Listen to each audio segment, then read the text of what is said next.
You ever notice how money stress doesn't arrive as panic anymore, but as something much quieter? It settles in like background noise you stop questioning because it never fully spikes or leaves. You wake up and check your phone before your feet touch the floor, almost without thinking. There are no alerts, no missed payments, no warnings demanding your attention right now. Nothing bad happened overnight in a way you could point to clearly. Yet your body already feels slightly tense, like it's bracing for something unnamed. Not fear exactly, more like readiness that never gets to stand down. The kind of alertness that feels unnecessary but refuses to turn off. You move through the morning on autopilot because thinking feels expensive this early. Coffee tastes normal, water pressure is fine, the routine unfolds without resistance. From the outside, this looks like stability, doing exactly what it's supposed to do. You have work to go to, a place to sleep, and enough food for today. If someone asked how things are going financially, you could answer honestly, without panic.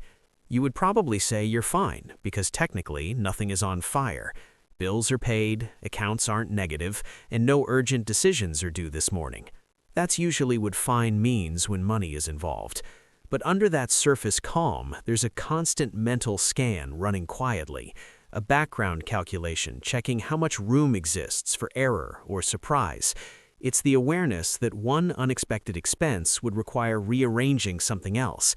Not a disaster, just negotiation, delay, and mental math you didn't plan for.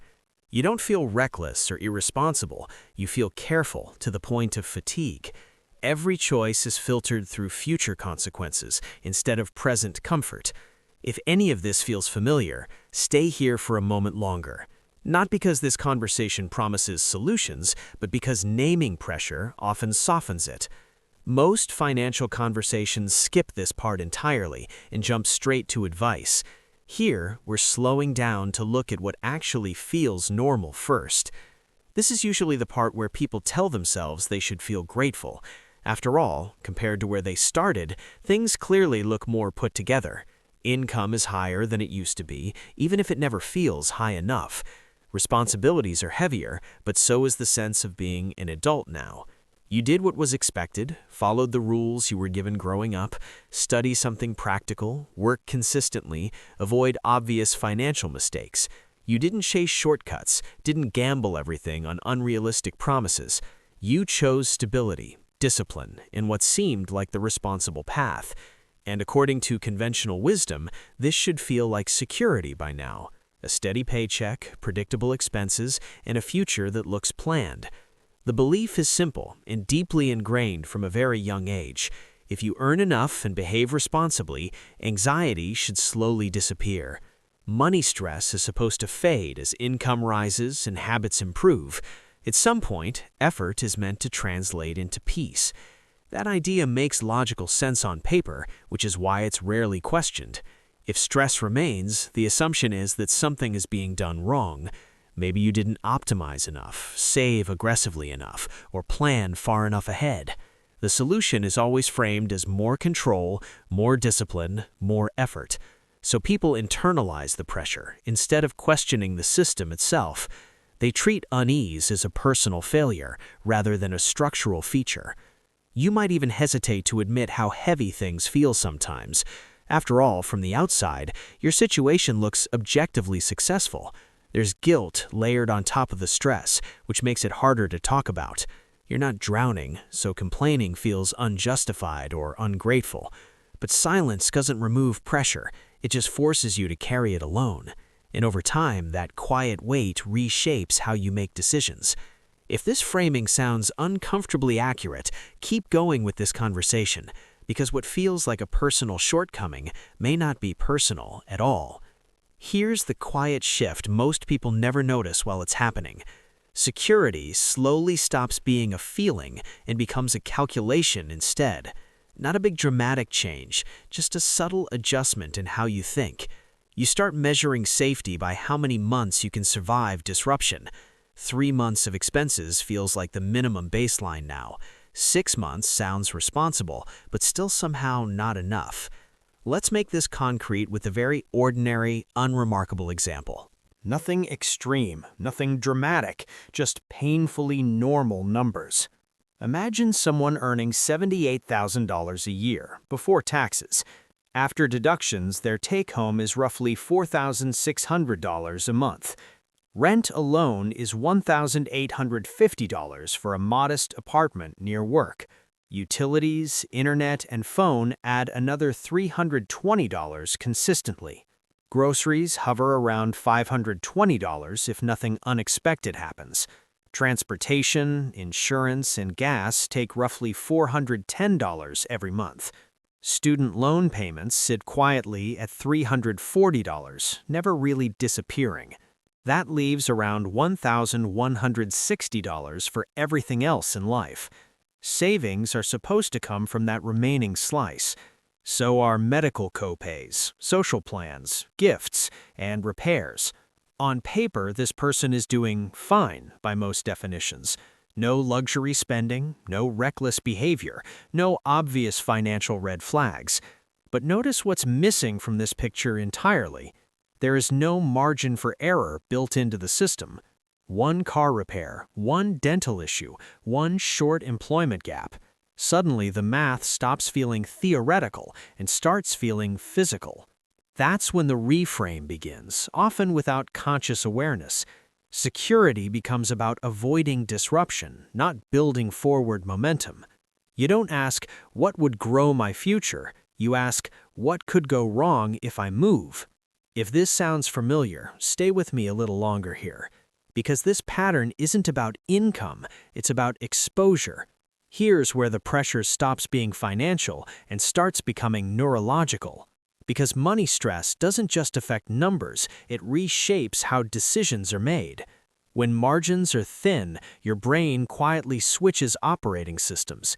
It stops optimizing for growth and starts optimizing for endurance instead. This is what people casually call survival mode. But survival mode isn't dramatic, it's methodical and extremely conservative. Your mind begins ranking decisions by threat reduction, not potential upside. Anything that introduces uncertainty automatically feels dangerous. Even good opportunities start triggering resistance instead of curiosity.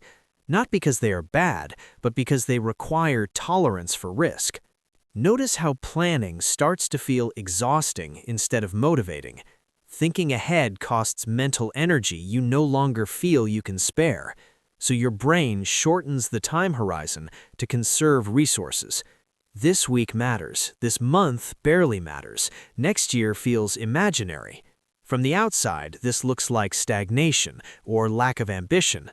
From the inside, it feels like staying afloat with no room to breathe. Every decision carries invisible weight when buffers are missing. You don't just decide, you simulate consequences repeatedly. Sometimes this shows up in moments that seem too small to matter. You're standing in a grocery aisle, holding something you buy every week. The price is only a few dollars higher than last time. You pause longer than necessary, not because you can't afford it, but because your mind is already projecting how many times this adds up. You put it back, not out of fear, but out of habit, and you feel strangely tired afterward, even though nothing really happened. Should I fix the car now or wait another month? Can I afford to take a sick day without cascading problems? These aren't dramatic questions, but they accumulate relentlessly.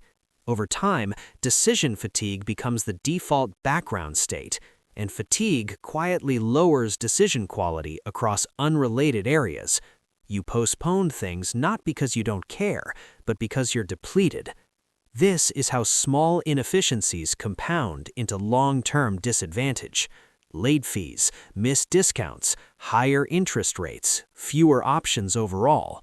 None of this happens because of irresponsibility. It happens because sustained pressure narrows cognitive bandwidths. Scarcity doesn't just take money, it takes clarity. And clarity is required for nearly every financial improvement. This is why advice often fails when delivered at the wrong moment. It assumes spare attention that simply isn't available. You cannot optimize while constantly stabilizing. Stabilization must come first, whether acknowledged or not. Once you see this pattern clearly, something important shifts. The shame softens, but the mechanics become undeniable. You're not behind because you didn't try hard enough. You're behind because the system charges extra for moving slowly. And when you're forced to move slowly, the costs stack quietly. Now zoom out slightly and look at the environment surrounding these decisions. Because personal finance does not exist in a neutral or forgiving system.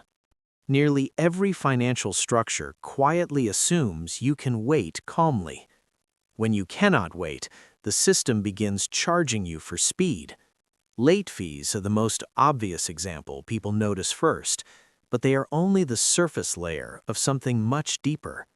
Interest rates rise when payment flexibility disappears. Insurance premiums increase when deductibles must remain low. Subscription pricing punishes monthly payments compared to annual commitments. Bulk discounts reward those who can prepay without anxiety. Each structure looks reasonable when viewed in isolation. Together, they create a pattern that consistently rewards stored time. Savings are not just money, they are compressed time in liquid form. They allow you to respond immediately instead of negotiating delay. Without that stored time, every action becomes slower and more expensive. You pay more not because you are reckless, but because you are constrained. Consider how insurance choices quietly separate people into tiers. Someone with reserves can accept a $2,500 deductible without fear. That single decision reduces monthly premiums by $80 or more. Over a year, that difference quietly compounds into meaningful relief. Someone without reserves has no such option available. They pay higher premiums indefinitely to avoid one potential shock. Same coverage, same provider, same risk profile. Only timing capacity separates their outcomes. Now factor in time itself as a hidden cost. Lack of money forces the use of time as currency instead. Phone calls, paperwork, payment plans, rescheduled appointments accumulate. Tasks that take minutes with resources take hours without them. Those hours drain energy that could be used elsewhere. Over time, exhaustion becomes another silent tax on progress. This is why financial stress feels heavier than the numbers suggest. You are paying with attention, patience, and future optionality. Once you see this clearly, something important becomes obvious. The system is not cruel, but it is extremely literal. It rewards readiness and penalizes delay without moral judgment. Understanding that changes how you approach the problem entirely. At this point, it may be tempting to ask what to do next. That impulse itself is worth noticing without immediately acting on it. Most financial conversations rush toward tactics because uncertainty feels uncomfortable, but clarity often arrives before action, not after it. If everything so far resonated, notice what shifted quietly. Not motivation, not urgency, but understanding of where pressure actually comes from. Security is often described as a number in an account. In reality, it behaves more like breathing room between moments. Stability is not the absence of problems entirely, it is the ability to meet problems without sacrificing the future repeatedly. Progress is not constant improvement on a spreadsheet, it is the gradual reduction of forced decisions under stress. This reframing matters because it changes where effort belongs. Not everywhere, not all at once, but in one exposed place first. You do not need to fix your entire financial life to feel different. You only need to shorten one delay that currently costs you peace. That might be preventing one recurring penalty from returning. It might be building a buffer small enough to feel achievable. Even $500 changes the shape of decisions more than most expect. It does not make life easier, it makes life less reactive. From there, options widen without dramatic lifestyle changes. Reaction speed increases, and with it, confidence returns quietly. If this perspective felt calmer than typical financial advice, that is intentional. Fear already occupies enough space without being used as fuel. This channel exists to slow the conversation down deliberately, to look underneath numbers instead of shouting over them. If you want to keep exploring money this way, stay around, not for answers, but for better questions asked patiently.